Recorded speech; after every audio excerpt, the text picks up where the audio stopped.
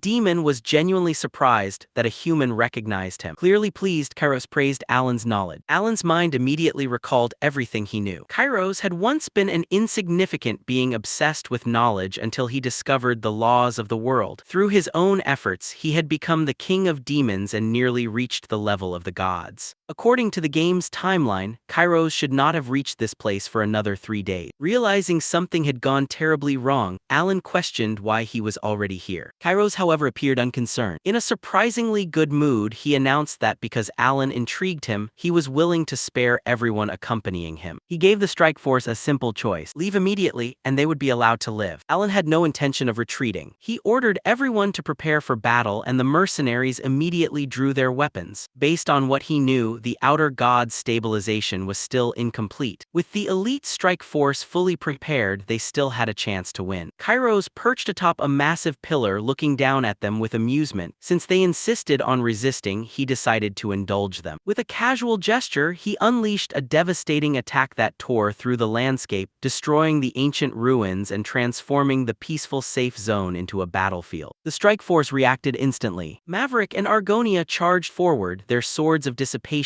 cutting through the massive wave of magic. Watching them successfully neutralize the attack, Alan felt relieved. Those weapons were specifically effective against an incompletely manifested outer god, and bringing them had been the right decision. The others immediately followed. Hyman unleashed powerful spells while Mayim fired a barrage of enchanted arrows. Kairos effortlessly avoided the attacks, even summoning goblins to intercept the incoming arrows. Realizing they couldn't afford a prolonged battle, Alan began a complex sequence of spells. He combined snowflake formation, glory of the snowy mountains, and blind man's fatality, forging an enormous ice spear. At the same time, Renée activated her grimoire. Brilliant green light spread through the battlefield as enormous magical chains erupted from the ground, sealing Cairo's surroundings and preventing him from escaping. With the demon restrained, Alan launched the gigantic ice crystal halberd. Everyone watched as the spear rushed toward Cairo. Alan believed the attack would at least wound him. Instead, Kairos casually raised 2 fingers. The massive spear and Renée's chains shattered instantly. Smiling, Kairos remarked that Alan still understood nothing, though he admitted he enjoyed the atmosphere enough to continue playing. Then he spoke a single word: release. Dark energy exploded outward as shadow-like tendrils filled the battlefield. Another word followed: quake. Seeing him standing still, Maverick and Argonia rushed in again while Mayhem released another volley of arrows and Hyman unleashed a powerful vortex spell. Kairos ignored the combined assault. Then came the third command: expansion. A sickly green light erupted across the entire safe zone. Before anyone could react, the mercenaries were torn apart. Finally, Kairos completed the spell known as the Way of the Anonymous. A blinding light swallowed everything. When it faded, only Kairos remained standing at the center of a massive crater. Maverick and Argonia had been obliterated, while Hyman barely survived long enough to witness the devastation. Kairos attacked him immediately. Hyman narrowly dodged once before Kairos appeared above him and cut him down. Watching her companion die, Mayhem charged in desperation. Kairos answered with a single kick, launching her into the surrounding ruin. The entire strike force had been defeated. Turning back toward Alan, Kairos smiled condescendingly. Curious to see more, he asked what other tricks Alan still possessed. Alan stood silently. The gap between them was even greater than he had imagined. Kairos not only possessed overwhelming strength, but also understood ritual gestures, incantations, and magical principles just as Alan did. The difference wasn't simply power, it was knowledge, preparation, and experience. Empty mana potion bottles surrounded Alan's feet. Having exhausted nearly everything, he raised one final defensive spell. A rotating shield of massive ice crystals formed before him, blocking Kairos' relentless attacks. For a brief moment it worked. Alan called for Renée's assistance. Her chains surged forward once again, supporting his defense, but Kairos continued attacking as though he were simply entertaining himself. Alan defended again and again, while the excessive mana potions began damaging his body. Then, in an instant, Kairos appeared directly before him. Alan immediately gave Renée the signal. She poured every remaining ounce of mana into her binding magic, sending the chains toward Kairos once more. At the same time, Alan began another incantation. Only one restriction remained on his power. He needed one final constraint to interfere with the world's laws themselves. Blood spilled from his mouth as he forced himself to continue. Even that wouldn't be enough. He needed something beyond principle. His mind recalled Kairos mocking his lack of understanding, followed by the mysterious figure's explanation that magic consisted of phrases, principles, and self-expression. Pushing through unbearable pain, Alan desperately searched for what existed beyond principles. Then enlightenment came. A Madra appeared naturally in his mind. At that moment he finally understood. Confusion and enlightenment were two sides of the same truth. As his realization deepened, an entirely new construct of ice began forming before him. For the first time, Kairos' expression changed. He was genuinely surprised. Seeing the opening, Renée's chains immediately wrapped around him once more. Annoyed, Kairos shattered them with a single attack and redirected the remaining force toward Renée. Alan instantly pulled her out of its path. The attack only grazed his shoulder. Ignoring the injury, he continued casting. As he completed the Bodhasri hand sign, the shattered ice crystal halberd reformed. This time, it transformed into an intricate snowflake-shaped key. The key turned within an invisible lock hidden in reality itself. The moment it rotated, Alan's true spell awakened. Ice crystal halberd, a massive eruption of freezing power engulfed the battlefield. Everything froze instantly. Kairos himself became trapped inside an enormous glacier that transformed the battlefield into a silent, frozen world. Looking at the crystalline ice spreading across his own hand, Alan finally understood the true meaning of self-expression. However, the miracle lasted only 6 seconds. Cracks spread across the glacier before it shattered apart. Coughing blood, Alan remained calm. His objective had already been achieved. Kairos emerged from the collapsing ice with heavy damage covering his body. Rather than showing anger, he casually blamed his incomplete manifestation, claiming that his true body would have stopped such an attack effortlessly. Alan interrupted him. Excuses no longer mattered. Kairos smiled one last time, calmly accepted defeat, and dissolved into countless particles of light. As the ice disappeared, the battlefield gradually returned to the peaceful landscape it had once been. The battle was over. With his body completely exhausted after exceeding every limit, Alan finally collapsed. Sometime later, while unconscious, Alan heard the voice of a mysterious woman promising she would always remain by his side. Faint ethereal figure reached toward him before everything faded into darkness. For a brief moment, she reminded him of Yusha. Eventually, Alan regained consciousness. His entire body ached as he found himself lying inside the Strike Forces camp, wrapped in heavy bandages. He could barely move, but concluded that things could have ended much worse. The excessive mana potions had left him suffering from severe mana toxicity, a condition capable of causing permanent damage or even death. At that moment, Renee entered the tent. She informed him that he had been unconscious for an entire day before asking how he was feeling. Alan learned that although Mayim was recovering quickly, Argonia remained between life and death. He was surprised she had survived at all, assuming her half-dragon blood had saved her. Renee then sat beside his bed with an unusually troubled expression. After remaining silent for a moment, she finally asked the question that had been bothering her since the battle. Why had he saved her? The unexpected question caught Alan completely off guard. Combined with his injuries, the surprise triggered a violent coughing fit. Renee looked at Alan with unwavering conviction and questioned why he had saved her during the battle. From her perspective, she had contributed almost nothing, and by protecting her,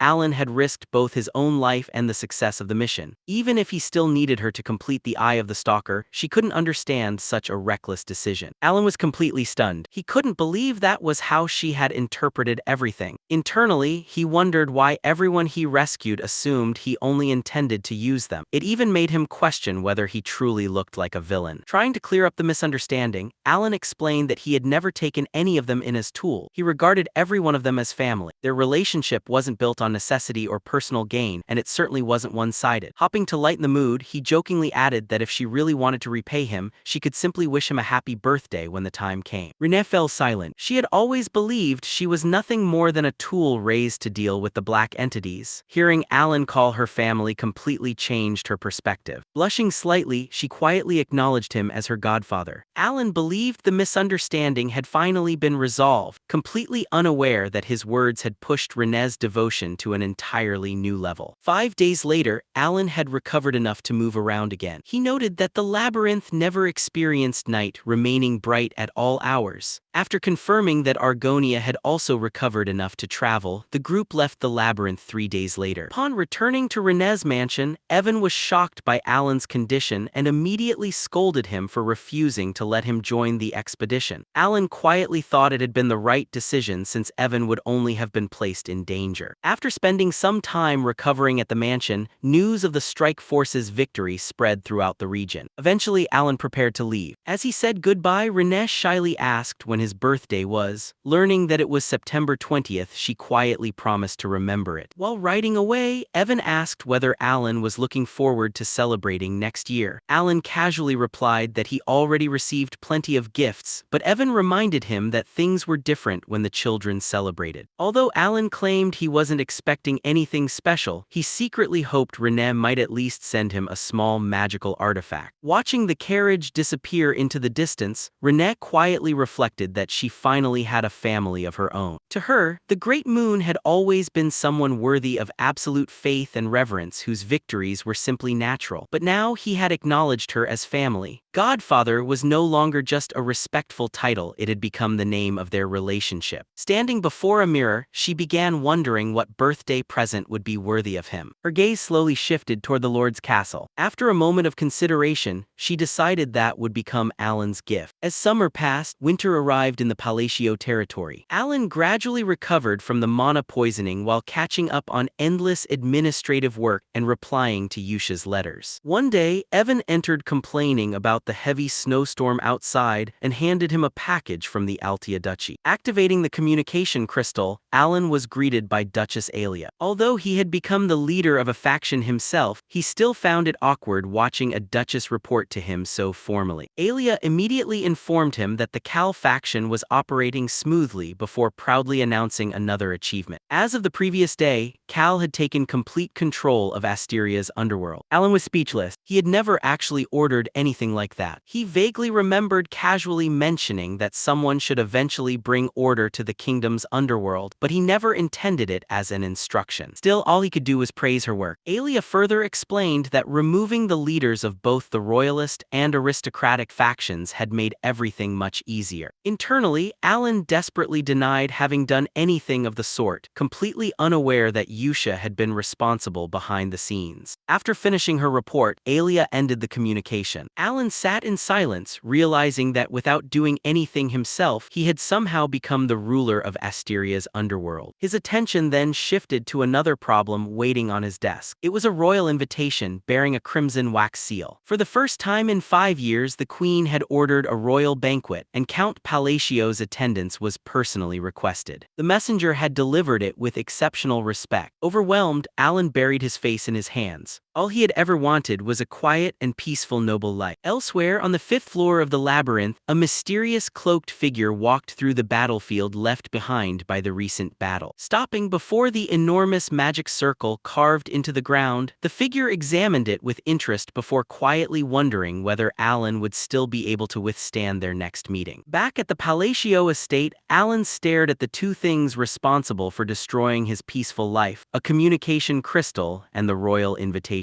He suspected the Queen's summons was directly connected to the rapidly growing influence of the Cal faction. Recalling what he knew, Alan remembered that Asteria's 8th monarch, Queen Krisha, possessed golden archives, a royal ability that allowed knowledge and power to be inherited across generations. In the game, she briefly joined the player's party and displayed overwhelming strength. Despite her reputation, she was normally a laid-back ruler who rarely involved herself in political matters. Alan wondered whether she intended to confront him over Cal's growing influence. After thinking it through, he actually welcomed the possibility. If the meeting weakened the Cal faction, it would leave him with less work. Convinced he was merely an innocent bystander rather than someone challenging the crown, he began planning how to annoy the queen just enough to reduce his responsibility. The scene shifted to a forest. An assassin examined the body of another agent whose neck had been twisted. He recalled Carmine's frustration after the previous assassin failed to return and his criticism of the organization's perfect success record. Ordered to investigate, the assassin had expected to recover the body quietly. Instead, the corpse suddenly dissolved into blue light. Recognizing the anti-decomposition spell preserving the body, he understood it was a deliberate warning not to interfere any further. Realizing their flawless record had now been broken, he suspected the rumors surrounding Count Palacio might actually be true. To learn more, he decided to question the person who knew Alan best. He immediately departed. In Caliburn, Deus was calmly walking through a hallway when he sensed the assassin's presence. The assassin immediately attacked, demanding everything Deus knew about Count Palacio, convinced that anyone would eventually speak when their life was threatened. Before he could continue, he noticed an impossibly thin thread stained with blood. Looking upward, he discovered the bodies of the other agents hanging above, each killed by their own weapons. Only then did he realize Deus was not merely a master swordsman, he also controlled threads like a puppeteer. Deus calmly asked whether the newcomer belonged to the same organization. The threads instantly tightened around the assassin's limbs before guiding his own weapon to his neck, ending his life. Maintaining his calm expression throughout, Deus coldly declared that no one had the right to speak of his benefactor that way. Elsewhere, Raiden attended another gathering with the others, once again forced to watch Xiaoreng and Yusha argue over the Great Moon. Xiaoreng confidently declared that she would marry Alan. Yusha immediately reminded her that, as his shadows, such a thing was impossible. Seeking support, Xiaoreng turned to Rene. Rene calmly pointed out that Yusha had served the Great Moon far longer than anyone else, making her the senior among them. Satisfied with that answer, Yusha simply told Xiaoreng to quiet down, leaving Xiaoreng completely speechless. Meanwhile, Raiden sensed something unusual. Rene, who normally stayed quiet, suddenly began calming the argument instead of ignoring it. She then turned to Yusha, who handled all correspondence with the Great Moon, and politely requested permission to report the progress of the Eye of the Stalker directly to Alan herself. Yusha Yusha questioned the request, but Renee calmly insisted, adding with a gentle smile that she also had something else she wished to tell him personally. Raiden and Xiaoreng were stunned. The usually expressionless Renee was smiling so warmly while Yusha watched her with growing suspicion. Renee simply brushed it off, claiming she had thought of something amusing, leaving everyone even more confused. Their discussion was abruptly interrupted when Deus arrived, his uniform still stained with blood. Without wasting a moment, he reported that an organization known as the Agents had begun targeting their master. Yusha's expression immediately hardened. Deus explained that there were 15 agents in total, and he had already eliminated 3 of them. The atmosphere instantly turned deadly serious as he revealed he had already located several of the remaining members. To everyone else, the solution was obvious. They needed to eliminate every last one of them immediately. Only Raiden suggested gathering information first before acting. His cautious approach was met with immediate suspicion, with the others questioning whether he had become a traitor. Flustered, Raiden tried explaining that understanding the enemy came before attacking, but under their relentless stares, he finally gave up and agreed to strike first. Yusha concluded the meeting by declaring they would eliminate the threat immediately before resuming their discussion once Alan's safety was guaranteed. As the 4 most devoted followers of the Great Moon departed, Raiden sighed to himself. He had no intention of betraying the man who had given him both power and the opportunity for revenge. His loyalty was absolute, it was simply that everyone else had become frighteningly fanatical. The scene shifted to Asteria's royal capital. Alan arrived at the royal palace with Evan, who assured him he would wait outside before watching his master head toward another exhausting social gathering. As soon as Alan entered the palace grounds, he was immediately surrounded by nobles eager to greet him. Evan couldn't help smiling at the dramatic change. Not long ago, both of them had been completely ignored at noble gatherings. Now everyone seemed desperate to approach Alan. Meanwhile, Alan grew increasingly nervous. Rather than enjoying the attention, he felt as though everyone was pushing him toward a confrontation with the Queen. Still, he convinced himself that the situation might actually help his plan. If everyone was reprimanded together, perhaps the Queen's dissatisfaction would weaken the Cal faction's influence. Entering the magnificent throne room, Alan barely had time to admire its brilliance before noticing countless nobles watching him, especially members of both the royalist and aristocratic factions. He immediately realized they were expecting the Queen to punish him over the Cal faction's growing influence. Remaining calm, Alan approached the throne and respectfully bowed. Queen Krisha instructed him to raise his head and confirm his identity as Count Palacio. After he did so, the surrounding nobles eagerly anticipated his reprimand. Instead, the Queen shocked the entire hall. She promoted Alan to the rank of Marquis. Alan froze. Krisha explained that the promotion was his reward for restoring order to Asteria's criminal underworld. Completely confused, Alan struggled to understand her intentions. Cleaning up the underworld hardly seemed worthy of such a promotion, especially from a queen who rarely involved herself in politics. He couldn't help wondering whether she was simply demonstrating that she could elevate or crush him whenever she wished. Then, to everyone's astonishment, the Queen stepped closer. She gently poked Alan's cheek and remarked that he looked much better when he smiled than when he constantly wore such a serious expression. After casually telling him to enjoy the banquet, she departed. The nobles immediately surrounded Alan with congratulations while he stood there wondering whether the Queen had actually smiled at him. Kalia quietly marveled that even the Queen seemed to favor him, while Altia once again concluded that Alan was truly extraordinary. Nearby, Marquis Filboid could only grit his teeth, unable to understand what scheme Alan had supposedly orchestrated this time. The scene shifted to the slums of the Ashutalan kingdom. Having lost everything, Filboid wandered through a narrow alley before arriving at a hidden building where he sought to hire an assassin. After giving the password, he was escorted inside. Instead of the leader he expected, he found a beastkin woman with cat ears casually standing over a corpse. Startled, Filboid wondered whether she was actually the boss. Xiaoring noticed him and asked what business had brought him there. He immediately offered any price they desired to assassinate Count Palacio. Without saying a word, Xiaoring tossed a severed head toward him, revealing that the real guild leader was already dead. Filboid screamed in horror and fled. The guards rushed after him, only for Xiaorang to eliminate them one after another until Filboid alone remained. Desperate, he revealed his identity as a Marquis of Asteria and begged for mercy while promising an enormous reward. Xiaoring simply asked why he had requested the death of her benefactor. Still confused, Filboid failed to understand her meaning. Correcting herself, she quietly declared that Alan was her future husband, so no one would ever be allowed to harm him. Moments later, she ended Filboid's life without hesitation. Elsewhere, Kalia and Altia quietly watched Alan sampling nearly every dessert available at the royal banquet. Soon afterward, Alan finally began his journey home. As the carriage rolled forward, his thoughts remained occupied by the Queen's strange behavior, which still made no sense to him. During the trip, Evan accidentally addressed him as Count before quickly correcting himself to Marquis. Alan immediately told him not to worry and simply use whichever title felt natural until the formal ceremony took place. A little later, Evan pointed toward a nearby forest. Alan immediately recognized the area as Atla, a region bordering Colony, and decided they should stop there first. His thoughts quickly shifted toward everything awaiting him. He still needed to revisit the ruins near Colony, travel to Rixus to reactivate the item Heinkel had given him, and somehow deal with his unexpected promotion to Marquis. On top of that, there was always the possibility that the Bone Eater within the Empire would become involved. While organizing his plans, Alan recalled the two games, Psychedelia and Calypsophobia. Although both took place simultaneously on the continent of Ampelin and were developed by the same studio, their stories rarely intersected. Since he had quit Calypsophobia early, he knew almost nothing about its plot. He could only hope the changes occurring in this world wouldn't create a butterfly effect that altered events there as well. In the end, he convinced himself that the Western Empire's protagonist would probably handle whatever happened. Eventually, Evan informed him that the road ended there and they would have to continue on foot. Alan quietly prepared himself. His true objective was finally within reach, drawing out the nearest threat, the agents. As he approached their hidden cave, he carefully recalled the exact method used in the game to enter it. All he needed to do was recite a specific incantation while stepping inside. Even so, standing before a real boss area instead of a game screen sent a chill down his spine. Players had once mocked the leader of the agents with countless insults, but Alan pushed those thoughts aside. As long as he followed the game's original sequence, everything should proceed according to plan. After arriving at the cave entrance, Alan recited the exact protocol he remembered from the game to summon Alam, the leader of the agents. However, before he could finish the incantation and request a favor, he suddenly stopped. Evan looked around the ruined hideout and remarked that the place had been completely destroyed. The story then shifted several hours earlier. Earlier that day, Yusha had personally appeared before Alam, the leader of the agents, the world's strongest assassin organization. When she declared she had come to kill him, Alam laughed in disbelief. Dressed in a black ceremonial robe embroidered with crimson patterns and holding a staff that radiated an eerie red glow, Yusha remained perfectly calm. Alam mocked her confidence, convinced that centuries of slaughter and countless victories had made him untouchable. Drawing his sword, he rushed forward, eager to enjoy his first real fight in years. Before he could even reach her, countless black tendrils emerged from the darkness behind Yusha. Suddenly, Alam collapsed to his knees. His perception became trapped inside an endless loop. Although he realized something was wrong, his thoughts could no longer progress. Terror, despair, fear, and hopelessness repeated endlessly, driving him into unbearable mental torment. Barely able to speak, he desperately asked why this was happening. Yusha coldly answered that daring to raise a hand against the man she worshipped was an unforgivable sin. With that judgment delivered, the tendrils wrapped around Alam and dragged him into the darkness. He struggled desperately, but moments later, the shadows consumed him completely. Watching his effortless death, Yusha found it disappointingly merciful and quietly remarked that he should be grateful to Xiaorang. Afterwards, she reread Alan's recent letter, learning he planned to visit the ruins near Colony with Xiaorang. A gentle smile appeared across her face as she decided she would surprise him herself. And just like that, the organization that had once ruled the underworld disappeared into the shadows. Back in the present, Alan and Evan stood inside the silent cave. Evan questioned whether this was truly the place Alan had been searching for. Alan confirmed it was, though even he couldn't explain what had happened. The enormous mansion hidden inside the cave remained completely intact despite its eerie silence. Looking around at the mountains of treasure, Evan eagerly suggested taking everything with them, secretly hoping Alan wouldn't object. Alan quietly realized that if a lamb were still alive, no one would have been allowed to touch even a single coin. That alone confirmed something disastrous had happened. A satisfied smile slowly spread across his face as he agreed to take everything, especially the valuable potions and jewelry. Evan immediately begged him not to make that expression. Soon afterward, the two loaded so much treasure onto their carriage that gold literally began falling off during the journey. Watching the overflowing fortune, Alan couldn't help thinking that money truly did grow on trees here, and that money really was justice. After becoming considerably richer, Alan eventually arrived in Colony. Xiaoring happily welcomed him before escorting him and Evan toward the ruins under the protection of the Golden Mane tribe. Along the way, Xiaoring shyly asked Alan for a favor. She called over one of her tribe members, carefully accepted a document from them, and handed it to Alan. Noticing how cautiously she treated even her own people after the recent betrayal, Alan silently resolved to help her recover from that lingering trauma. Looking down at the document, he became confused after noticing it even required witness signatures. With a mischievous smile, Xiaoring simply told him to sign at the top. Only then did Alan realize it was actually a marriage certificate. Still smiling sweetly, she handed him a pen and innocently encouraged him to sign it. The story shifted to the Ashutalan kingdom. Inside Duke Komalan's estate, the Duke received confirmation that the agents had completely disappeared. Although he admitted they had been useful partners, he simply accepted their loss and considered it unfortunate. His attention then shifted toward Asteria. His subordinate reported that every organization worthy of receiving an abyssal body had also vanished, leaving them without influence inside the kingdom. Rather than accepting the apology, the Duke remarked that the subordinate could apologize with his life. Shadows immediately emerged and dragged the unfortunate man away. Calling for Ingela, a dark elf with black skin and long ears, the Duke handed him responsibility for the remaining work. Ingela reported that Carmine remained sealed inside the isolation chamber. Absorbing the abyssal entity had filled him with uncontrollable aggression, completely destroying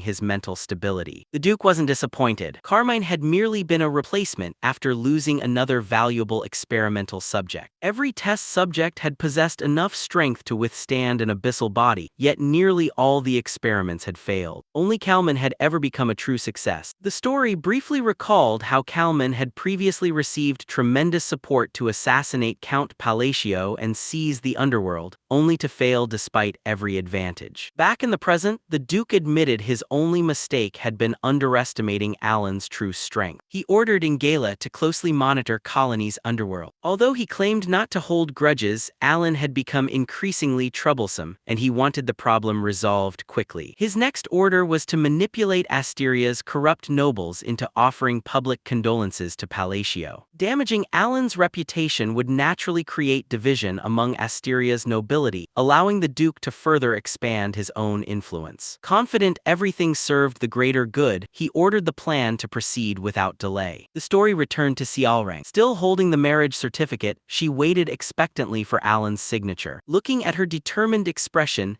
Alan realized calling her family had given her the wrong impression. He quietly admitted to himself that raising children was far more difficult than he had imagined. Unable to reject her harshly, he gently suggested she think about marriage again after growing older. Sniffling, Xiaoring asked how long she would have to wait. Alan replied that in 2 years she would be much more mature. Immediately cheering up, Xiaoring happily agreed. Alan gently patted her head, believing that one day she would understand her feelings properly and eventually marry someone she truly loved. Not long afterward, the group finally reached the Forgotten Ruins. Alan asked Evan and Xiaoring to remain outside while he entered the central tower alone. Walking deeper inside, he realized it was time to meet the mysterious being he had encountered before. This time, instead of a shadowy silhouette, he found a dragon woman waiting for him. Surprised, Alan quietly remarked that she was actually a dragon. The dragon seemed equally surprised that he could now see her true form. She explained that defeating an outer god had raised his caliber enough to perceive her, and admitted she had expected him to fail. Alan honestly replied that he had nearly done exactly that. The dragon burst into laughter, saying that was only natural for a human facing a god. Curious, she asked how he had managed to survive. Alan explained that he had used essence manifestation, though even he wasn't entirely certain how he had accomplished it. After hearing Alan's explanation, the dragon woman was left speechless. She asked whether he even understood what spirit projection was. Alan honestly admitted that he had never even heard the term. The dragon burst burst into laughter, convinced he was lying. According to her, arrogance was a common trait among mages. Amused, she declared that if he could actually prove such an impossible claim, she would gladly acknowledge him as her master. Slightly annoyed, Alan wondered whether he still had enough mana left but decided to try anyway. He gathered his remaining mana and cast Snowflake Formation Asterisk. The dragon's expression immediately changed. As the magical key formed, turned, and completed the casting, she stood frozen in disbelief. Alan calmly reminded her of the promise she had just made. Rather than accepting defeat, the dragon protested, accusing him of lying from the very beginning. She insisted the result was unfair and shouldn't count. Alan quietly asked whether she intended to break her word. After pouting in frustration, she reluctantly addressed him as master. Still unable to believe what she had witnessed, she demanded to know how he had accomplished it if he truly knew nothing about spirit projection. Alan simply explained that he structured his incantations according to their principles and memorized their names, exactly as she had instructed during their previous meeting. The dragon then began explaining the true nature of magic. Magic wasn't merely the application of principle. Every spell was the manifestation of laws engraved by the original mage. Once someone understood the incantations, sentences, ritual gestures, and the essence behind them, they could freely manipulate and reshape those laws. Listening carefully, Alan realized that this was essentially what he had unknowingly been doing all along. However, she clarified that true manifestation required spirit projection. Spirit projection was the memory of the very first moment a mage engraved magical laws through incantations, principles, sentences, ritual gestures, and the manifestation of essence. Those memories became the very foundation of every spell. Hearing this, Alan realized that sentences served two completely different purposes. The dragon admitted she never would have believed his story without spirit projection. The few clues she had previously given him were nowhere near enough to reach such understanding through ordinary means. Alan replied that he had always learned magic simply by repeating the incantations while performing the proper gestures. At that moment, he realized the difference between their ways of thinking. To her, understanding came first and casting followed naturally. For Alan, repeated casting had gradually led him toward understanding. That realization convinced him that becoming a true mage through self-study alone should have been impossible. Seeking confirmation, he asked another question. The dragon remained stunned that he had reached all those conclusions by himself and asked how he had managed it. Alan simply answered that this was how he had always learned magic. Before they could continue, a faint light began surrounding the tower. The dragon realized her time had run out. She explained that they would not be able to meet again for quite some time. Before disappearing, she advised Alan to obtain Sparrow's staff, saying it contained valuable incantations and sentences. Alan wondered whether the staff itself was sentient. She revealed that its original owner had implanted his own personality into the weapon. Alan pointed out that phrases and sentences were secret techniques, making it unlikely the owner would willingly share them. The dragon smiled and explained that the weapon's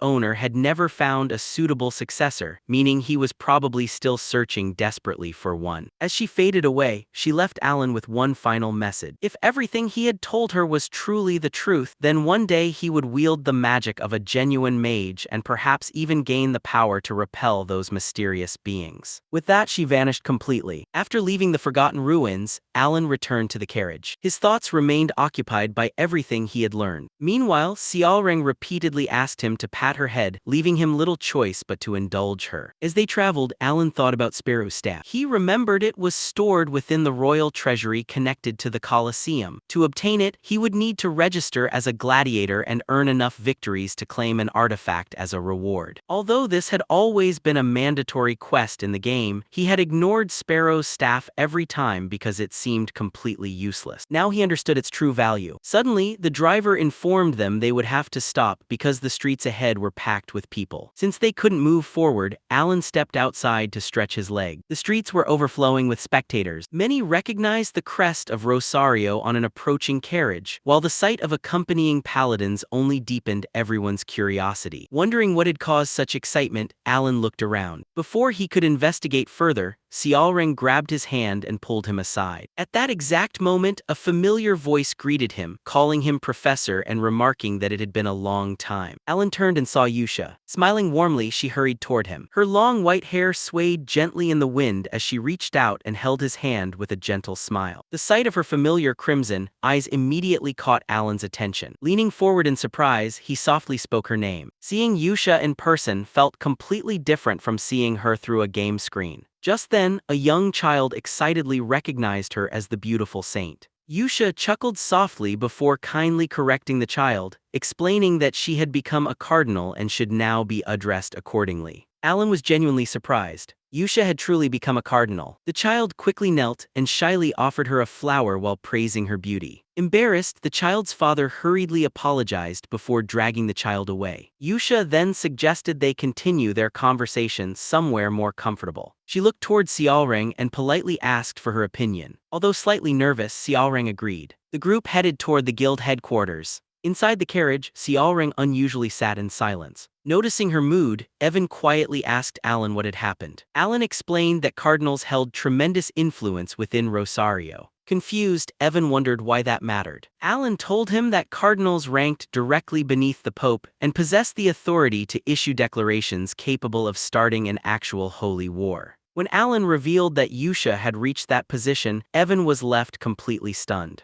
Meanwhile, Alan quietly reflected on how unwavering faith alone had allowed her to rise so high. Even so, he felt relieved knowing she seemed genuinely happy. Another thought crossed his mind. After exchanging letters for so long, asking Yusha for help would probably no longer be difficult. For the first time, Alan felt as though someone truly powerful stood behind him. Soon they arrived at the guild headquarters. As everyone settled down, Xiaoreng instinctively tried to sit close to Alan. This time, however, Yusha immediately stopped her with a sharp glare. Once the atmosphere calmed, Alan asked whether Yusha had also come to Colony on official business. Smiling gently, she explained that although he probably already knew, she still wanted to tell him personally that she had officially become a cardinal. More than anything, she was simply happy to see him again. Alan admitted he felt the same. Looking at her warm smile, he couldn't help thinking she truly resembled an angel. Anyone seeing her now would naturally mistake her for a genuine saint. Meeting Yusha face to face also stirred complicated emotions within him. For a long time, he had instinctively kept his distance from the children he had raised. Back in the game, the only side of Yusha he had ever known was the terrifying figure destined for destruction. The calm, graceful woman before him couldn't have been more different. Watching her now, Alan quietly realized just how wonderfully she had grown up, and deep down, he felt genuinely proud of her. Meanwhile, Xiaoreng quietly leaned toward Yusha and accused her of coming to Colony on purpose just to meet Alan instead of arriving by coincidence. Yusha immediately responded with a chilling glare. She calmly implied that accusing her of ignoring the Great Moon's wishes and fabricating excuses was nothing more than slander. The pressure alone was enough to frighten Xiaoreng, who immediately backed down and apologized. Watching the exchange, Alan noticed that Xiaoreng had been unusually nervous around Yusha ever since they met. Concerned, he asked whether the two of them were getting along. Without hesitation, Yusha wrapped Xiaoreng in a warm embrace and sweetly assured him they were very close. Under the overwhelming pressure, Xiaoreng nervously forced herself to agree. Trying to change the subject, she suddenly reminded Alan about his promise to reconsider her marriage proposal in 2 years. The unexpected remark caught him completely off guard. All he could manage was that they would think about it when the time came. Yusha immediately focused on the mention of 2 years. Xiaoreng happily explained that Alan had promised to seriously consider marrying her in the future. The revelation briefly stunned Yusha.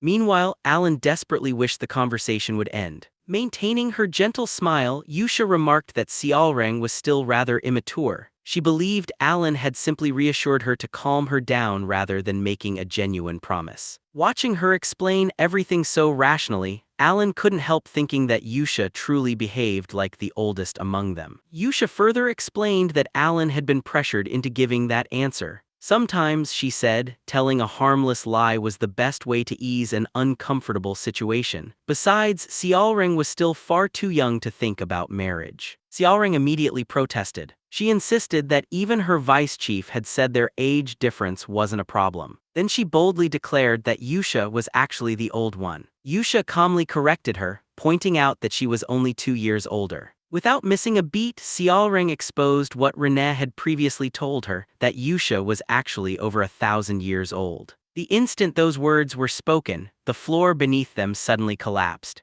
Yusha simply laughed gracefully and blamed the building's poor construction. Watching everything unfold, Alan quietly reminded himself once again that a woman's age was a forbidden topic, even among the cursed bloods. Yusha calmly volunteered to retrieve Xiaoring from downstairs. Once the brief chaos settled, everyone finally resumed their conversation. Eventually, Yusha explained that she needed to leave soon because she would soon begin working at the royal palace. Alan remembered hearing about that. She confirmed it and promised to visit him whenever she found the opportunity during his stay. She also mentioned Alan's plan to participate in the Colosseum tournament and kindly offered to check whether the artifact he wanted was still inside the royal treasury. While listening, Alan quietly thought about Sparrow's staff. Since almost everyone considered it worthless, he doubted anyone would claim it before him. Not long afterward, Yusha bid everyone farewell. After thanking her, Alan quietly reminded himself that he also needed to get moving. The registration process for the Colosseum was notoriously slow. The following day, Alan and Xiaoring headed toward the F-rank deathmatch registration.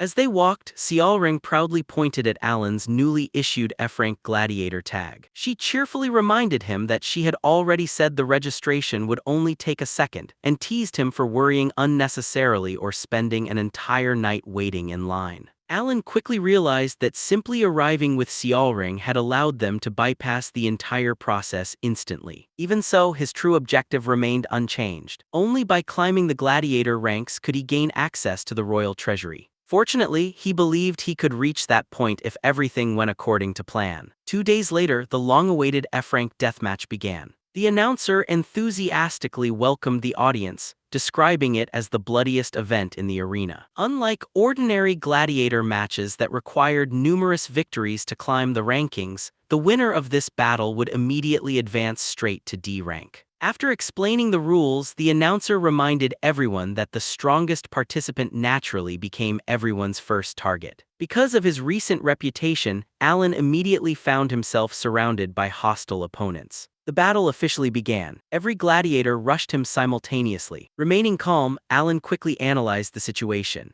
Until now, most of his battles had been one-on-one against overwhelmingly powerful enemies. This time, he needed an entirely different strategy. He required both a much larger area of effect and enough destructive power to eliminate every surrounding opponent in a single attack. Without hesitation, he cast snowy lands. He reinforced the surrounding ice crystals, created a powerful vacuum, condensed countless spikes into a dense sphere of ice, and detonated it. The explosion scattered the frozen spikes like bullets across the battlefield. Every F-rank gladiator was defeated in a single strike. The audience fell silent. Even the announcer struggled to speak before finally declaring Alan Palacio the victor and promoting him directly to D rank. As soon as he left the arena, Alan immediately hid from everyone's view. Although he had won, his entire body trembled from exhaustion. His heart pounded violently as he struggled to calm himself. Expanding the spell's range had nearly emptied his entire mana reserve. He realized he needed much finer control over both his spell sequences and the flow of mana itself. While recovering, Evan arrived with exciting news. Yusha had sent Alan a gift. The moment Alan opened it, he immediately recognized Sparrow's staff. He had expected to earn it through the royal treasury, yet it had somehow reached him first. Evan explained that Yusha simply thought Alan would appreciate the gift.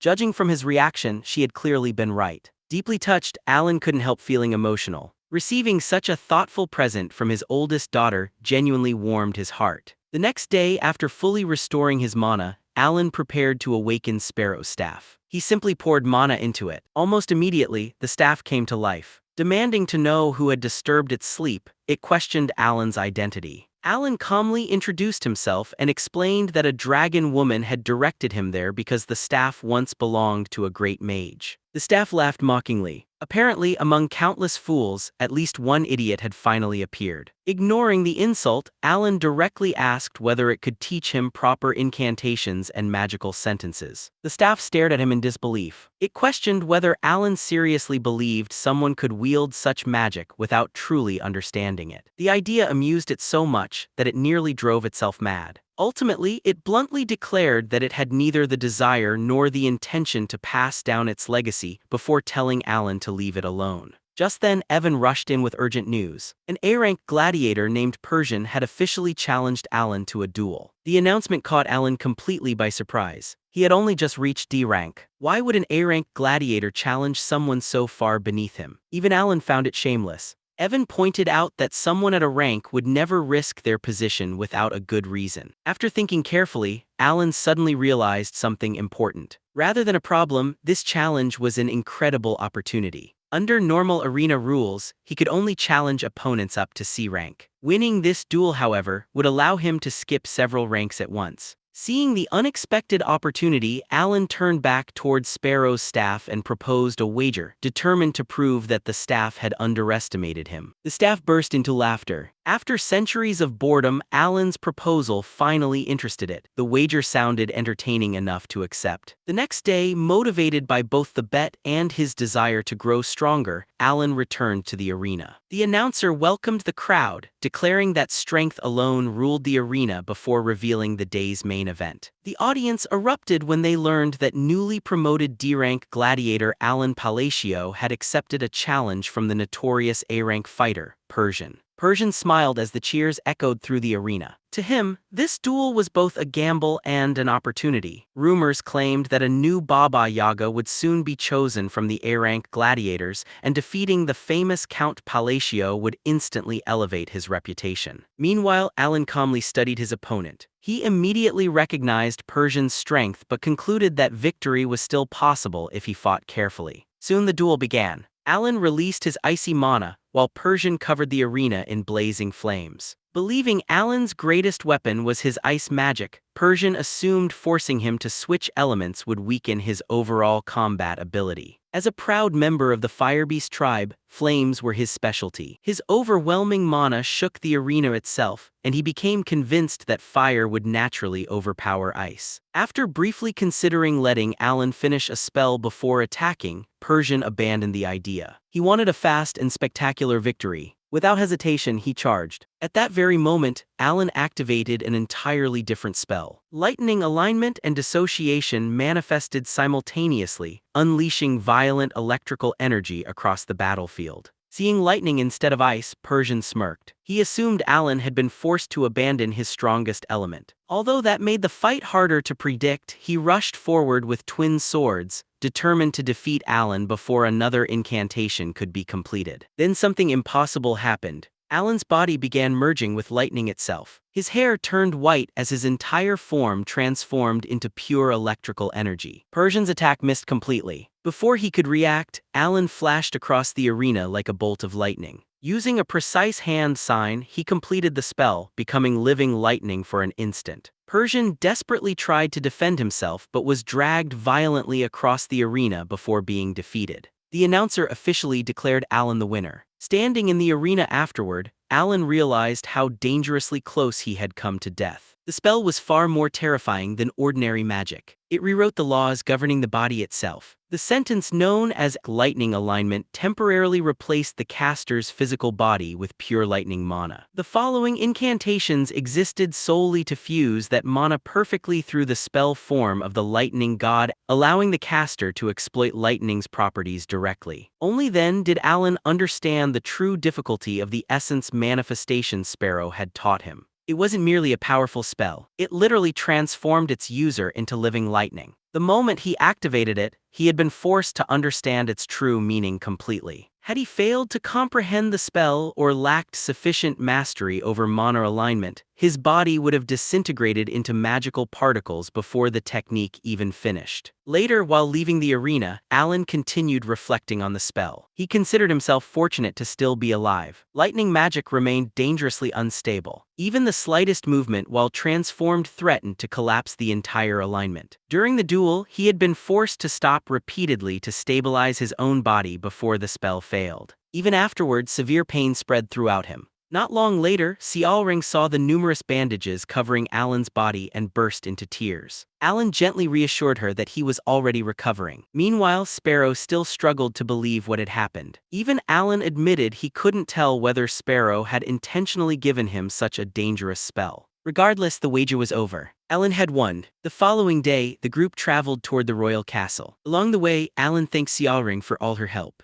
He had originally expected to wait nearly a week for permission to enter the royal treasury even after reaching a rank. Instead, the authority carried by the title of Baba Yaga had surpassed every expectation. Xiaoring happily clung to his arm and brushed off his gratitude as unnecessary. During the journey, Alan also realized that mana could be used to establish a telepathic connection if handled correctly. Soon afterward, he reminded Sparrow about the wager. The staff immediately became nervous before trying to change the subject. Instead, Sparrow proposed a completely different deal. It wanted Alan to become its official heir. Alan calmly reminded it that they had already agreed to postpone that discussion. Sparrow refused to give up. It insisted that countless mages would sacrifice everything for such an opportunity. Alan coldly reminded it that the loser of the wager shouldn't speak so casually to the winner. Even then, Sparrow continued persuading him. It proudly claimed that the magical laws it had created were among the greatest ever conceived and would only become stronger as future generations refined them. Although Alan genuinely wanted to inherit Sparrow's magic, he remained wary of the contract itself. Remembering the dragon woman's warning that Sparrow had searched unsuccessfully for an heir for countless years, Alan suspected there was more to the offer than appeared. For now, he decided to consult the dragon before making any decision. The conversation shifted once Alan reminded Sparrow how useless it had once considered him. Embarrassed, Sparrow admitted it had been mistaken and claimed to have already apologized. Alan remained unimpressed. He sarcastically remarked that he was apparently still too stupid to qualify as Sparrow's successor. That response immediately irritated the staff. Not long afterward, the group finally arrived at the royal castle. Xiaoring eagerly led Alan before the king. Alan respectfully knelt and greeted King Carmex's. The king welcomed him warmly, acknowledged that he had already proven his worth, and instructed him to rise. He then brought up Alan's request to enter the royal treasury. Alan respectfully confirmed it. The king explained that only those who earned true merit could claim one of the kingdom's treasures. According to Colony's ancient traditions, only a worthy champion had the right to enter the treasury. Alan sincerely thanked him for granting that honor. The king then revealed he had considered offering Alan an additional gift. Unexpectedly, he brought up his daughter. Alan immediately assumed the king was simply boasting about her like any proud father. The king instead asked what Alan thought about the idea, though Alan completely failed to realize he was hinting at marriage. He merely advised Alan to think carefully before making any decision. Soon afterward, the king summoned Maxim and ordered him to escort Alan into the royal treasury. Deep inside the treasury, Maxim explained that Alan could choose only one treasure. After searching through countless relics for nearly half an hour, Alan finally discovered an artifact called Oath of the Blindfolded One. Although most people viewed it as little more than decoration, Alan immediately recognized its hidden value. Without hesitation, he selected it as his reward.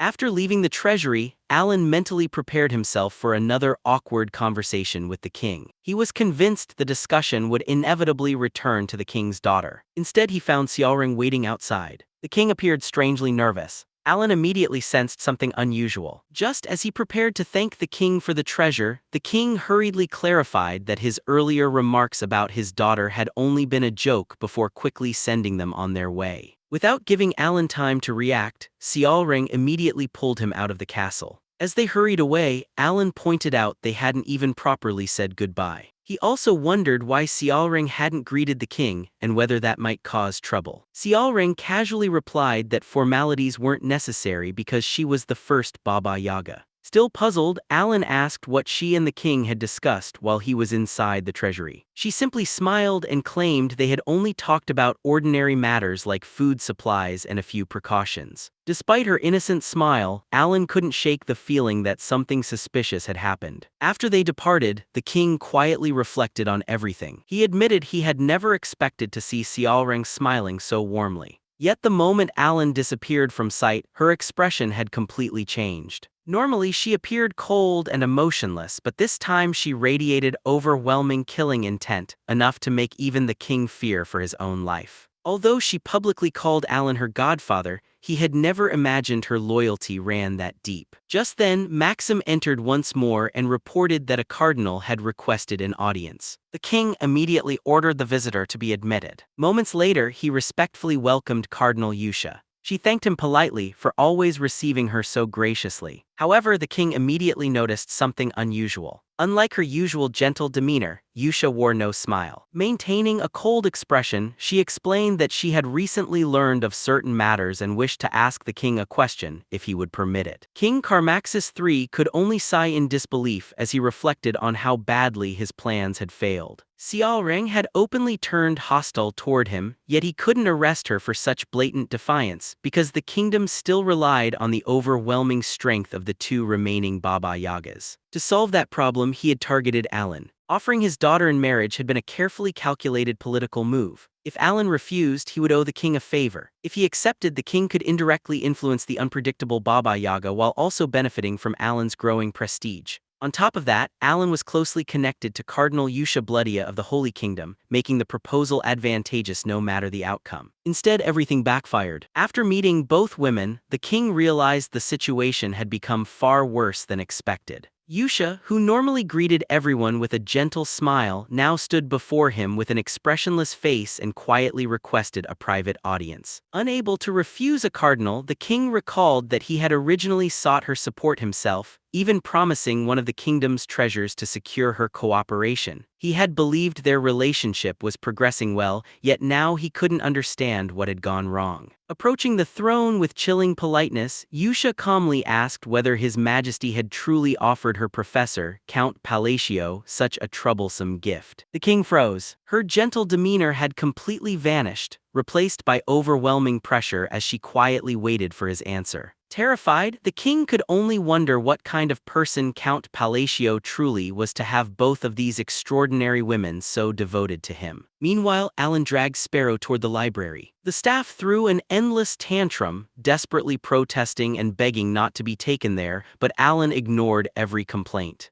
Soon he arrived inside the vast ethereal library. Floating before him, the dragon woman greeted him, saying she had been expecting his return. Pouting slightly, she remarked that he had kept his promise before generously deciding to answer his questions. She first asked whether he had figured out Sparrow's magic after obtaining the staff. Alan explained that he had successfully manifested its essence but found the process unnecessarily dangerous. The dragon woman stared at him in disbelief. Unable to believe his claim, she questioned Sparrow directly. Still trembling, the staff hurriedly confirmed everything Alan had said. Watching the exchange, Alan quietly wondered why Sparrow seemed so terrified of her. Accepting the explanation, the dragon woman stated that Alan had finally met the qualifications necessary for this conversation. Alan decided to begin with the question that had bothered him since their first meeting. He asked what she had meant by needing a higher caliber, the standard by which the world judged an individual. Amused by his ignorance, she revealed that she had been referring to his divine caliber. Alan was stunned.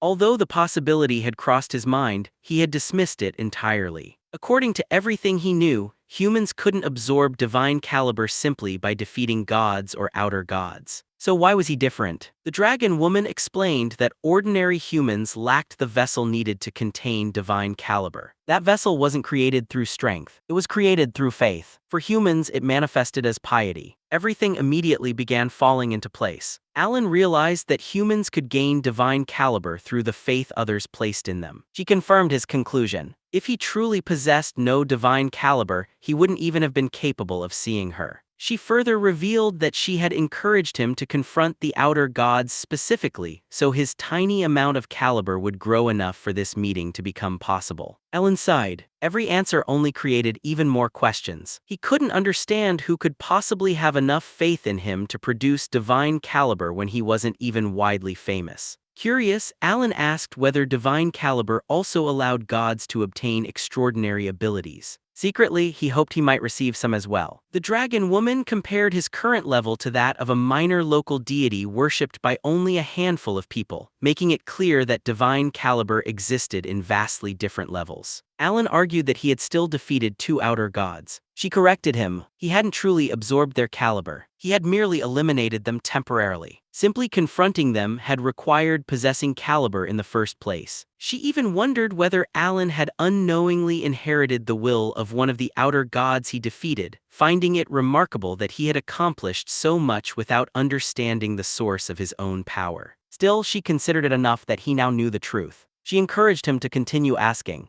Alan listed every mystery that still troubled him. He wanted to know about the heir to an outer god's will, the true names of the outer gods, the forgotten god, and the archives beneath the tower. Unfortunately, her answers remained deliberately vague. She only explained that the archives recorded the current state of the world. Regarding the forgotten god, she simply stated that it was once the title given to a mage. Frustrated, Alan asked whether obtaining divine caliber had any purpose at all. The dragon woman replied that every one of his questions ultimately pointed toward a single answer. The truth he sought rested within the deep depths. Demanding to know why she refused to explain everything directly, Alan received a chilling answer. She couldn't speak openly about the past because they were listening. She described mysterious beings hidden within absolute darkness that continuously devoured the roots of history itself, swallowing the past into the abyss. These same beings had once ended the age of gods. Now they were returning once again. A heavy silence followed. The dragon woman then entrusted Alan with his next objective. He was to deliver a special necklace to the last mermaid living at the eastern coast. The mermaid would guide him into the deep depths, where the answers he sought awaited. Alan accepted immediately. Since he already needed to travel to Rixus to unlock the artifact Heinkel had given him, the journey fit perfectly into his plans. Remembering another warning, Alan asked whether it was true that blue and black beings had been watching him. She confirmed it. He should simply consider it recognition from beings equal to great gods. As soon as she finished speaking, two enormous eyes, one red and one blue, materialized around them, silently observing Alan before disappearing again. Before leaving, the dragon woman made one final request. She asked Alan to leave Sparrow with her for 2 years. She intended to make the staff useful while gathering enough strength for their next meeting. Although Sparrow desperately protested, Alan casually handed the staff over anyway. Ignoring its frantic cries, he turned to leave. Just before disappearing, the dragon woman stopped him once more. Since they didn't know when they would meet again, she promised to explain a little more about his magic before sending him away. Back in the real world, Alan emerged from the library. Calling for Evan and Xiaoring, he found them peacefully sitting around a campfire, happily eating freshly made tornado potatoes. Looking at them, Alan could only remark that they had become remarkably good at passing the time. Later, the group returned to the guild headquarters to prepare for their journey to Rexus. Alan quietly enjoyed another tornado potato while Evan packed an enormous mountain of luggage, confirming that everything was ready for traveling with the caravan. The following day, they reached Colony's gates. Xiaoring cheerfully saw Alan off, reminding him not to forget the document she had asked him to sign. Just as they prepared to leave, Alan noticed a familiar figure. Cardinal Yusha greeted him with her usual warm smile, saying she was glad she had arrived before his departure. Alan thanked her, only to become even more confused when he noticed King Carmaxis standing beside her. Yusha explained that His Majesty had personally come to wish him a safe journey. Then, with a subtle smile, she reminded the king about the gift he intended to present. The king visibly flinched before awkwardly laughing and confirming that he wished to hand it over himself. Alan scratched his head in complete confusion. He had always lived by one simple principle: never refuse money. Even so, the gift waiting before him wasn't ordinary. It was an entire carriage overflowing with treasure. Immediately sensing hidden political intentions, Alan politely declined, insisting he hadn't earned something so extravagant. The king instantly panicked. Grabbing Alan's hands, he desperately insisted the gift carried absolutely no hidden motives and begged him to accept it. Unable to understand the king's overwhelming desperation, Alan reluctantly agreed. As Alan's newly acquired treasure carriage departed through the city gates, Yusha smiled with quiet satisfaction and remarked that their negotiations had gone very well. The king could only weakly agree. Completely exhausted, he silently swore that he would never involve himself with Count Palacio again. The entire ordeal had left him so stressed that he even found himself craving the magical herb he had quit using 13 years earlier. Later, inside the carriage, Alan calmly sorted his newly acquired gold into separate bags. The simple task helped settle his nerves. He commented that it had been a long time since life had felt this peaceful and that the fortune would finally solve his territory's financial problems. Evan asked whether a quiet life was really what Alan wanted given everything surrounding him. Alan firmly answered that it was. He was simply a little busy at the moment. Smiling knowingly, Evan joked that this little bit of work would probably continue for several more years. Alan's eyebrow twitched. As petty revenge, he calmly informed Evan that dinner would once again be sweet potatoes. Evan stared at him in disbelief, reminding him they had eaten the exact same meal the previous day. Only then did Evan realize Alan was completely serious, leaving him to helplessly prepare another dinner of sweet potatoes. 2 weeks after leaving Colony with the merchant caravan, Alan finally returned to his territory. After Evan secretly helped himself to one of the king's gifts, they stored everything away before continuing their journey toward Larthania. Since the route passed through Rexus,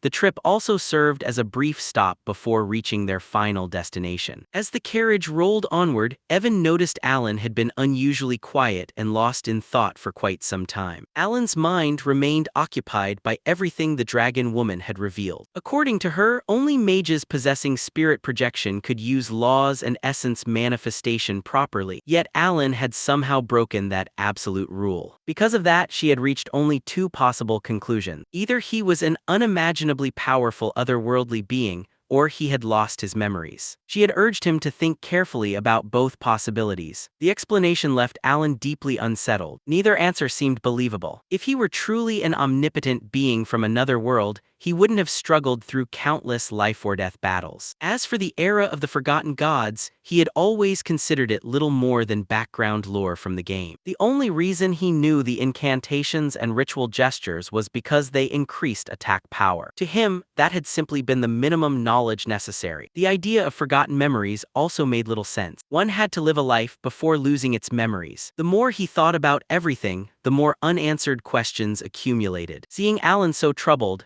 Evan became increasingly concerned. Alan assured him that everything would eventually make sense. Even so, he silently resolved to uncover the truth. He believed every answer lay somewhere deep beneath the world. Before anything else, however, he needed to confirm whether another disaster was approaching. Evan reassured Alan that he would always stand beside him. Alan then looked down at the dessert Evan had secretly taken earlier and commented that someone as loyal as him deserved such a luxury. Evan hurriedly clarified that his concern had nothing to do with food. He then folded his hands together and quietly prayed before eating. Curious, Alan asked whether it was some kind of pre-meal tradition. Evan explained that he was praying for Alan as part of his faith. Privately, however, his real wish was simply to avoid having sweet potatoes for dinner again. Alan blinked in surprise after learning Evan disliked them so much. Evan sighed and pointed out that anyone would eventually get tired of eating sweet potatoes every single day. Several days later, the pair arrived at Larthania's finest gift shop. Alan carefully searched for a present worthy of Renee. During their previous meeting, he had left too quickly to give her anything, and he wanted to make up for it. Remembering how worn out her fountain pen had become, he decided it would make the perfect replacement. While browsing the store, Alan overheard nearby customers discussing recent events. They spoke about another member of the Council of Three dying and claimed the council had long been plagued by corruption. Many believed Bema had accepted countless bribes, even taking money from Ashutelin. Although none of the accusations had been confirmed,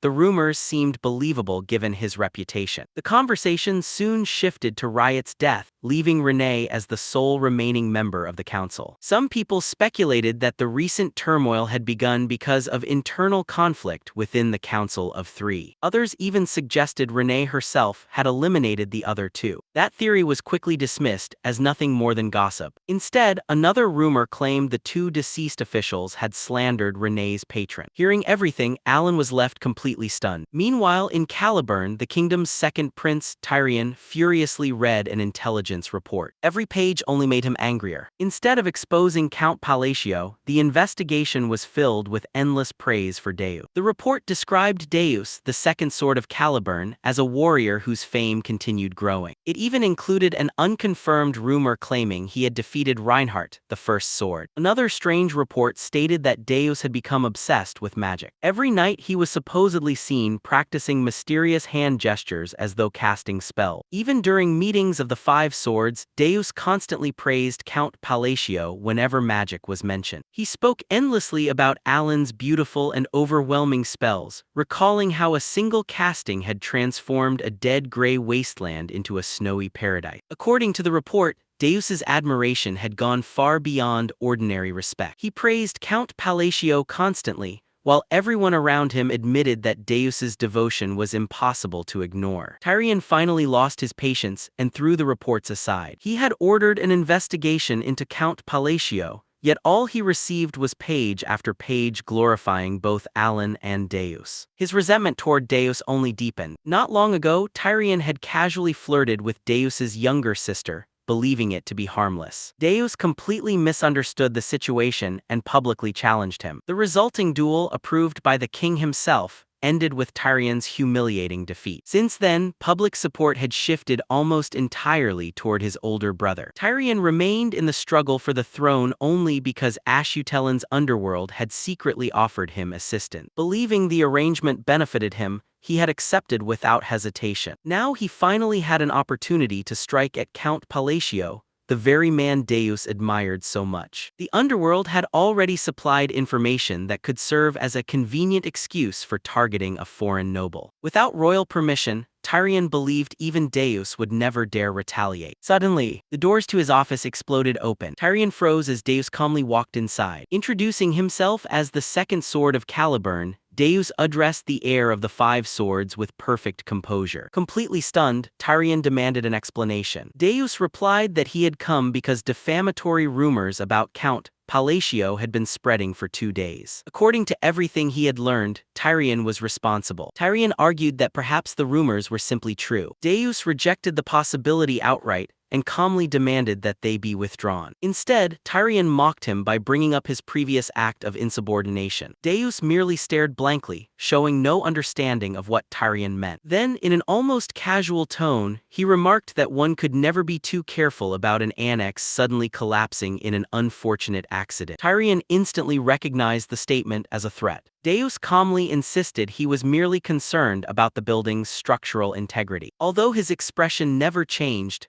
Tyrion no longer doubted the warning. Deus asked once more whether the rumors would be withdrawn. Tyrion stubbornly refused, convincing himself that Deus was only bluffing. Hearing that answer, Deus quietly expressed disappointment. In the next instant, countless mana threads spread silently throughout the entire palace. The building began shaking violently as enormous cracks spread across its walls. Looking around calmly, Deus remarked that the crack in the 8th support pillar, which had existed for 18 years, had apparently reached its limit. He even commented that Tyrion's tragic accident would surely remind future generations never to neglect proper maintenance. Only then did Tyrion realize Deus intended to make his death appear as nothing more than a structural collapse. Terrified, he immediately fell to the floor and begged for the rumors to be withdrawn. Satisfied, Deus stopped his mana threads. After briefly examining the palace once more, he casually observed that the damage had remained only superficial. He concluded that the annex must have been built by an excellent architect, and remarked that his worries for Tyrion's safety had thankfully proven unnecessary. Watching everything unfold, Tyrion became convinced that Deus had completely lost his mind. Outwardly, he acted as though nothing had happened, but inwardly he vowed to eliminate Deus someday. Before leaving, however, Deus delivered one final warning. He revealed that Tyrion's secret dealings with Ashutelin's criminal organization were already known. If the king learned the truth, imprisonment would be unavoidable. For Tyrion's own sake, Deus advised him to abandon those dangerous ambitions and make the right choice. After saying that, he quietly left. The moment the door closed, Tyrion flew into a rage and began smashing everything in the room. The following day, another rumor spread throughout the kingdom. Palace servants whispered that after harassing Deus's younger sister, the second prince had caused yet another scandal by attacking Deus,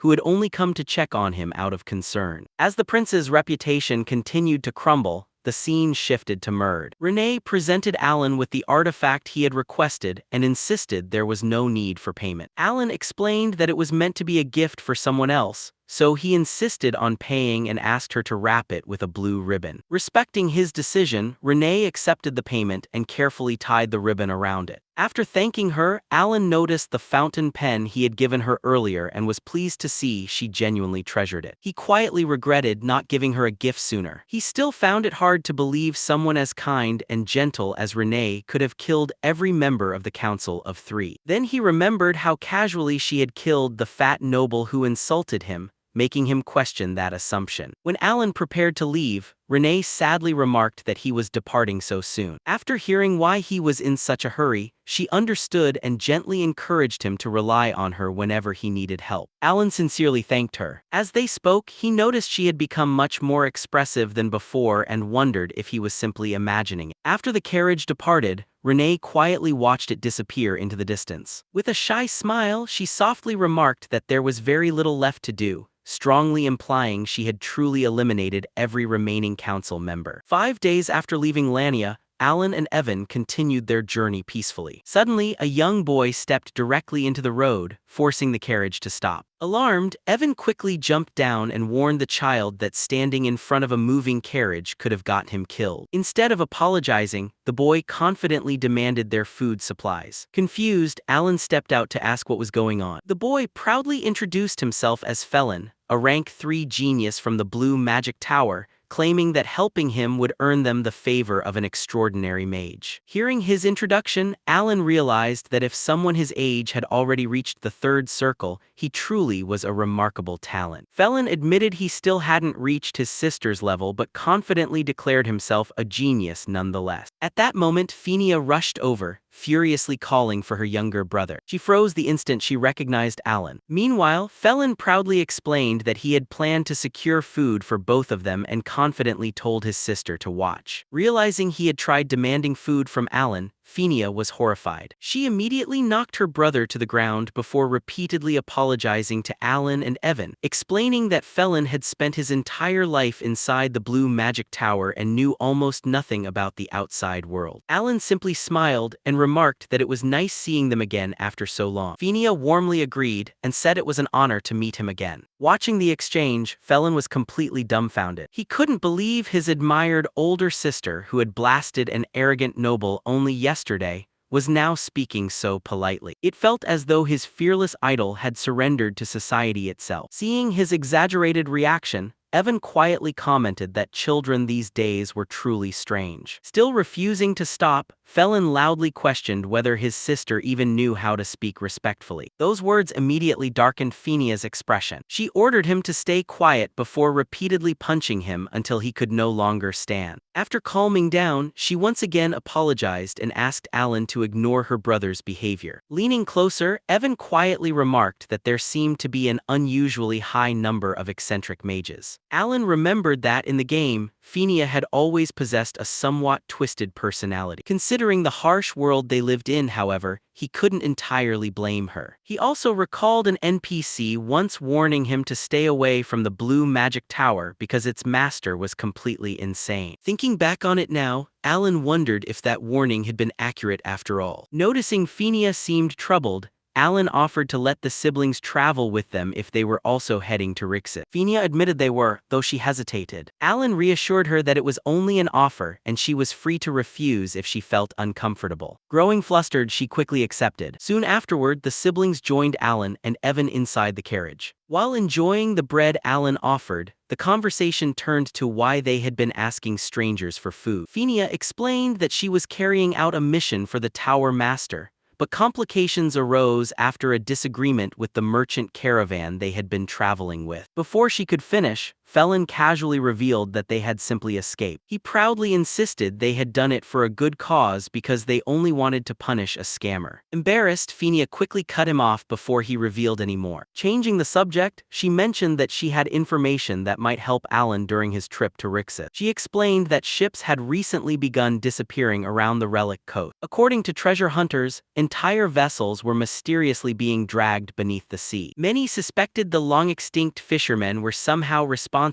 although no one could confirm the rumors. Hearing this, Alan immediately realized the disappearances were likely connected to the fishermen. What troubled him most was that, according to everything he knew, no one should have discovered their existence yet. Even after considering every possible butterfly effect, the situation made no sense. He also remembered that the game system never assigned a fixed timeline for the arrival of the outer gods. Their appearance could always shift depending on changing circumstances. However, the fishermen were different. Their appearance was tied to a fixed point in the story, and it was far too early for them to exist. From Alan's perspective, there was only one explanation. These strange events could mean another outer god was preparing to descend. Lost in thought, Alan's group eventually arrived on the outskirts of Rixus, reaching the port of Kimin in the Principality of Corsia. After looking around the harbor, Evan explained that they had to stop there since the capital was only accessible by sea. Their next step was to board a ship. At the dock, the captain demanded 100 gold per passenger. Phinia immediately protested,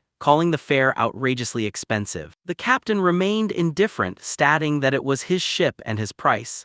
Anyone unwilling to pay could wait 2 weeks for the next voyage. Hearing his arrogant response, Alan guessed the captain had someone influential backing him. Since there were no other options, he calmly paid 400 gold for everyone. Delighted, the captain immediately allowed them aboard. Evan was stunned that Alan had accepted such an inflated fare, nearly 10 times the normal price. Alan simply replied that waiting 2 weeks wasn't an option. Privately, he admitted that the generous rewards from the King of Colony had made the expense affordable. He even wondered if paying for Phinia had been unnecessary, assuming mages were usually wealthy. Soon, the ship departed across the sea. After a full day of sailing, Alan found the voyage surprisingly relaxing. Evan, however, suffered terrible seasickness, vomiting repeatedly before giving up and lying down to rest. Phinia also became seasick, leaving Felon anxiously looking after her. Watching everyone suffer, Alan realized seasickness spared no one. It was simply a matter of luck. For the first time, he appreciated his current body. Although his mana core was still small, it seemed to protect him from the same miserable condition. The peaceful trip didn't last. Suddenly, a sailor began beating a warning drum, announcing that the ship was under attack. Panic spread across the deck. Even the captain demanded to know who the attackers were. Moments later, pirate ships surrounded them as armed pirates leaped aboard and launched a full assault. As enemies flooded the deck, Alan realized the greatest danger wasn't the pirates, it was the ship itself. If the battle became too destructive, the vessel could sink. The situation was even worse because Evan and Phinia were helpless from seasickness, while Alan couldn't freely use his magic without risking damage to the ship. Clenching his teeth, he remained still as a pirate pressed a sword against his throat and warned him not to move. After quickly assessing the situation, Alan decided cooperating for now was the safest choice while waiting for an opening. Meanwhile, the captain desperately begged the pirates to negotiate. He offered everything aboard in exchange for sparing his life. In reality, he only cared about completing his own mission,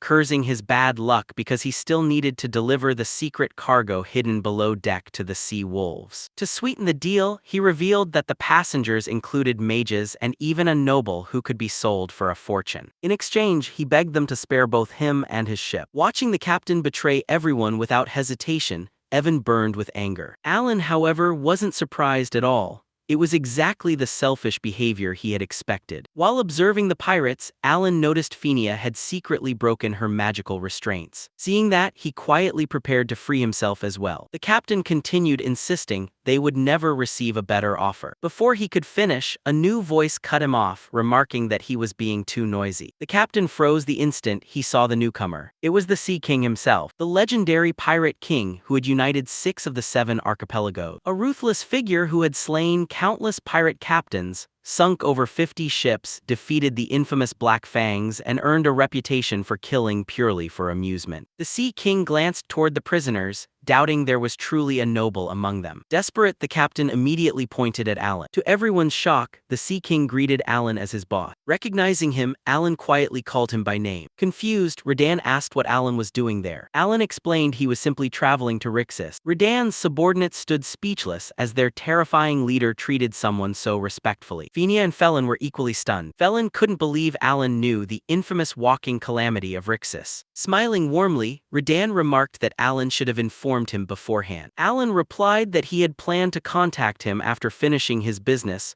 but never expected to meet him in the middle of the sea. As they talked, Alan silently confirmed that this truly was Redan. In the game, Redan had only appeared in his monstrous form, recognizable by his white hair and white eyes, and was the only one of the 5 mortal sins whose normal appearance had never been shown. Combining his game knowledge with Evan's earlier description had allowed Alan to recognize him. Redan happily greeted Evan, pleased to see him again after so long. Still pale from seasickness, Evan thanked him for rescuing them. Without the slightest hesitation, Redan executed the captain. Attempting to sell his own boss to pirates was an unforgivable betrayal. Afterward, Redan warmly offered to personally escort Alan safely to Rixus. Before continuing, however, he invited Alan to stop by the 7 archipelagos so they could catch up after so long. Alan accepted, explaining he wasn't in any particular hurry. Even so, he quietly wondered whether Redan had already become one of the 5 mortal sins. The thought alone made the situation feel unsettling. Half a day later, they arrived at the island. Stepping onto solid ground, both Evan and Phineas sighed in relief after enduring the exhausting voyage. Felon looked around in amazement, stunned by the island's enormous size. As Alan observed the surroundings, he quickly realized it looked nothing like a pirate settlement. Instead, it resembled a carefully planned, well-organized city. He recognized it as Redan's territory within the 7 archipelagos and the central hub governing the 6 islands he had already unified. Meanwhile, the scene shifted to the only remaining archipelago outside the Sea King's control. Inside the territory of the Sea Wolves, their ruthless leader, Turdigan the Destroyer, received an alarming report. One of his subordinates informed him that they had completely lost contact with a merchant ship for several days. To Turdigan, that was highly unusual. He immediately concluded that something must have happened to the returning supply vessel and suspected it had been ambushed before reaching their territory. According to Turdigan, there was only one person capable of attacking that ship. Redan. He motioned for one of his subordinates to step forward. The nervous man approached, but before he could say a word, Turdigan grabbed his face and unleashed his mana. The man's head exploded instantly. Enraged by the useless report, Turdigan ordered his men to throw the body out. Terrified, they immediately obeyed. Once the corpse was gone, Turdigan turned to another matter. He asked how many offerings were still required. A subordinate reported they still needed 500 more people. That answer only fueled his anger. They had already sacrificed over 20,000 bodies, yet more were still being demanded. With Redan constantly disrupting their operations and their supplies disappearing, they knew his invasion could begin at any moment. One of the men pointed outside. Several terrifying fishermen were devouring the body they had just discarded. He suggested using those creatures to fight at sea, believing they might finally be able to defeat Redan. Turdigan admitted the fishermen could likely stop the White Moon fleet. Even so, he doubted they were enough to overcome a monster like Redan. His thoughts drifted back to the day Redan conquered the first archipelago. 6 pirate captains had united to wage war against him. Redan crushed them effortlessly, slaughtering captains blessed by killed and annihilating dozens of ships as though mocking their combined strength. One memory remained burned into Turdigan's mind above all others. The day Redan severed both of his arms. Consumed by hatred, Turdigan swore revenge. It was then that a mysterious hooded figure appeared and asked if he desired power. Confused, Turdigan listened as the stranger promised him enough strength not only to kill Redan, but to rule the entire world. There was only one condition. He had to continuously offer human flesh to the fishermen. Once enough sacrifices were made and he earned their trust, he would gain power worthy of a god. The hooded man then handed him a strange artifact engraved with an eerie face. Back in the present, Turdigan stared at that artifact with a sinister smile. They still needed 1,500 more sacrifices, but he believed he had finally found a way to obtain them. The scene shifted to the first archipelago, now under Redan's control. As Alan and Evan arrived, Evan immediately noticed how incredibly clean everything was. Alan couldn't help wondering if Redan maintained the entire island so meticulously because of his germophobia. Redan warmly welcomed them and proudly pointed to a large mansion, inviting everyone inside. After settling down, Alan noticed that even indoors everything was arranged with perfect symmetry. The entire mansion was almost unnaturally organized. Realizing his guests must be hungry, Redan offered them food. Evan happily accepted the desserts. Meanwhile, Phineas and Felon rested in another room after being exhausted by the voyage. Once everyone settled in, Redan asked what had been bothering him. If Alan intended to travel to Rixus, Why had he boarded that ship? Alan explained that he believed it was sailing there. Radan corrected him. It had never been a merchant ship bound for Rixus. It was a supply vessel heading to the Sea Wolf. Alan was stunned. He had been scammed out of 400 gold. Evan immediately cursed the captain. Radan then revealed why he had intercepted the ship in the first place. He had intended to cut off the Sea Wolf's supply of human meat. He never expected Alan to be among the cargo. Hearing those words, Alan fell silent. In Psychedelia, human flesh was considered an absolute taboo. This revelation suggested something far more disturbing. He began connecting the fishermen with the Sea Wolf. Radan admitted he didn't know exactly how the Sea Wolves controlled those monstrous creatures. He only knew that after conquering most of the 7 archipelagos,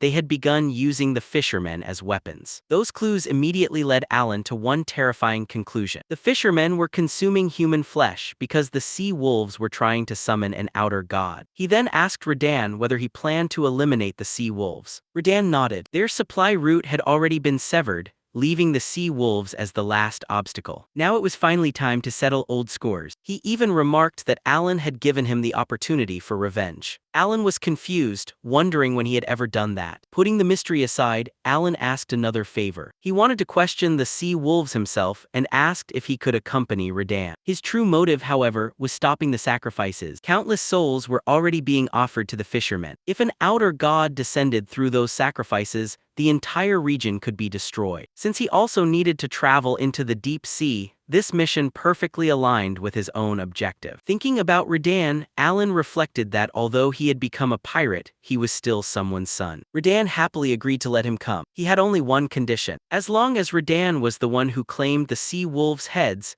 Alan could do whatever he wanted. That bloodthirsty condition made Alan slightly uneasy. He then brought up the terrifying rumors surrounding Radan. Radan simply laughed. He explained that he never killed without reason. The captain earlier had tried to sell Alan as cargo, making his execution fully deserved. Alan also mentioned Radan's infamous title, the Demon. Radan clarified that he only became that monster when dealing with pirates. Everything he did was driven by revenge. That answer genuinely surprised Alan. He had always assumed Radan was a complete psychopath. Instead, he realized Radan was far more reasonable than the rumors suggested. Alan had worried Radan might already have become one of the 5 mortal sins. In Psychedelia, those sins were created when a god descended upon broken children and fused with them, causing the world's fundamental laws to collapse. Yet an outer god had already appeared, throwing the world's timeline into chaos. Alan quietly concluded that the stories about Radan's personality had been greatly exaggerated. Radan merely chuckled at the remark. Relieved, Alan thought his support for Radan had not been misplaced. There was no way Radan could truly be considered a candidate for one of the 5 mortal sins. Looking back, Alan realized every child he had helped had grown up with their own unique quirks. Radan then made an unexpected observation. He admitted Alan was much more ordinary than he had imagined. He had expected someone capable of hypnosis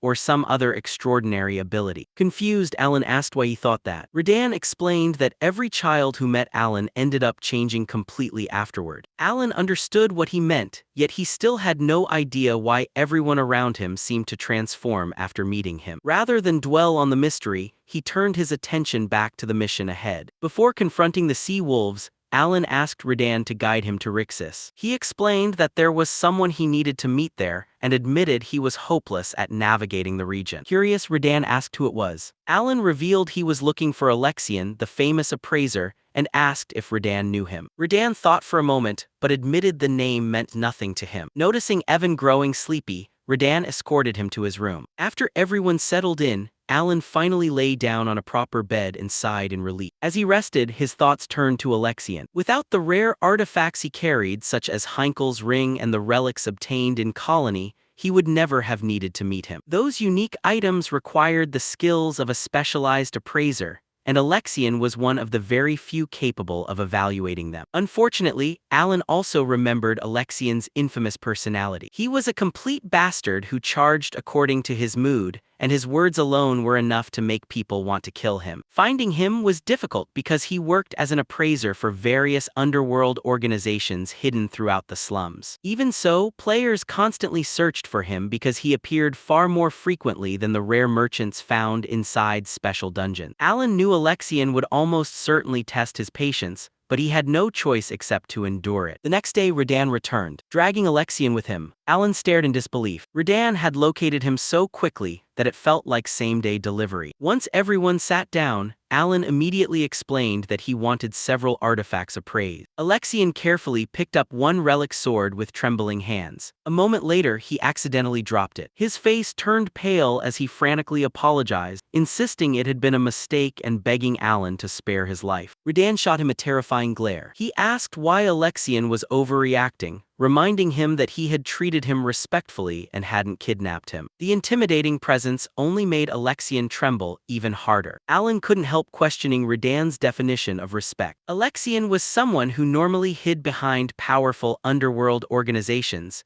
making it nearly impossible to reach him. He couldn't understand how Radan had brought him there so easily. Smiling casually, Radan explained that he hadn't really talked with those people. He had simply brought Alexian over, politely. Alan immediately understood what that actually meant. If there had been no conversation, there was only one possibility. Radan had slaughtered everyone who stood in his way. 10 minutes later, Alexian completed the appraisal. Alan was surprised. Normally, it took him nearly 2 hours. Radan grabbed Alexian by the shoulder and suspiciously asked whether he had rushed the job. Terrified, Alexian repeatedly denied it. Watching the miserable appraiser shake in fear, Alan actually began feeling sorry for him. Deciding that was enough, he told Radan it would be better to send Alexian home. Radan immediately ordered his men to escort him back. Now that the appraisal was complete, Alan no longer needed to travel to Rixus. As he was escorted away, Alexian repeatedly thanked Alan for sparing his life. Alan watched him leave in confusion, wondering just what Radan had done to make the man so terrified. A few days later, Alan and the others boarded a ship bound for the Sea Wolves' headquarters. During the voyage, Evan looked unusually comfortable. Alan noticed the change and asked if it was because of the medicine he had taken. Smiling, Evan confirmed it was. The seasickness medicine created by the Blue Tower's Vice Master worked almost perfectly. Alan looked toward Fenia in amazement. Creating an effective cure so effortlessly showcased her remarkable talent for alchemy. He couldn't help wondering if she was truly a genius. Comparing her abilities to his own, Alan quietly wished he possessed even half her talent. Then again, he thought that simply having a mana core twice as large would already make him happy. Meanwhile, the scene shifted to the southern region of a small duchy neighboring Caliburn. Hidden there was the headquarters of the Blood Shackles, an organization that trafficked human flesh and exploited women for profit. Inside, their leader Dart trembled in terror. The ruthless man who once controlled the organization now desperately begged for his life, insisting he had only followed orders. Before he could say anything else, countless mana threads sliced through his body. Standing before him was Deus. His subordinates had already been slaughtered, their corpses suspended within webs of mana thread. Deus calmly asked whether anything useful had been discovered. One of his men bowed and reported that this wasn't the organization's true headquarters. The real masterminds were several nobles from Asteria. Besides Counts Bardes and Bell, at least 3 more nobles were involved. Yuna was already gathering information on the higher-ranking figures,